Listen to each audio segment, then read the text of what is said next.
نعملوا فيها نقشة خفيفة تونسية قديمة. فيديو هذا اقتراح من صديق متابع القناة اسكندر. دونك ان شاء الله يعجبكم. اذا كان عندكم اي اسئلة كالعادة سألوني نقطة، خليولي الاسئلة بتاعكم الكل وانا نجاوبكم على كل شيء. هذه الزليزية كملنا طيبناها، هزيناها من فوق الكانون باش نلقاو فيها الحرقوس من داخل الأخطاء تاع الزليزية. باش نحيو احنا هذا باش نعملو بيه الزينة بتاعنا بتاع الحرقوس.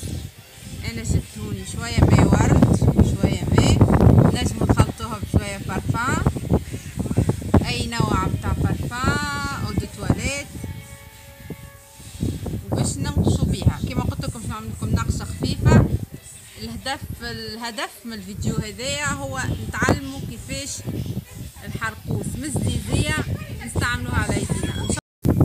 ناخذ ماء الورد، نحط نقطة ونبدأ نخلط ندور نلم الحرقوس اللي موجود فوق السطح.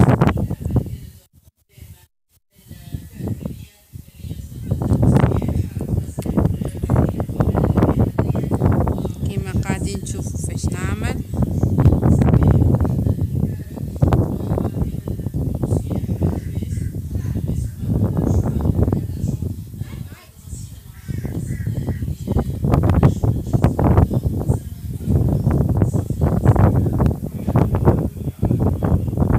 اللي في صبعي الحرقوس اللي نلم بيه.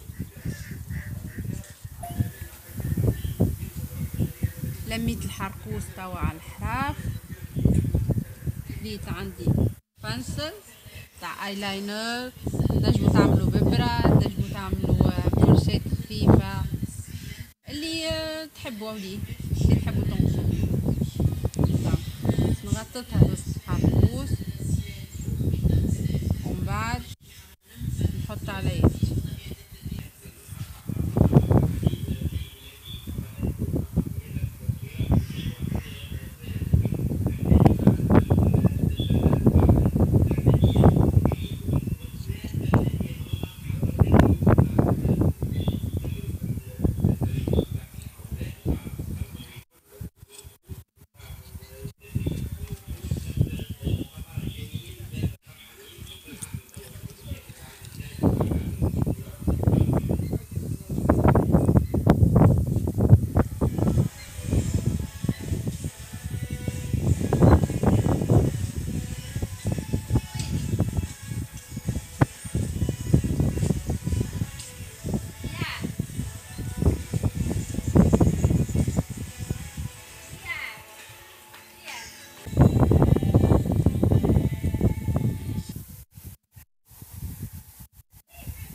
ليتاب الاخرانيه.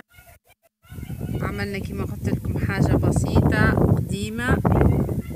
كما قلت لكم في البلوج بتاعي اللي الحرقوس عملوه الرومان، وكانوا يرسموا اشكال بسيطه جدا، وانا حبيت نبدا باللي كانوا يرسموه. عندنا الهلال، الحوته، وهذه الكوا. وان شاء الله الفيديوهات الجايه نعملوا حاجات اكثر ومتنوعه اكثر.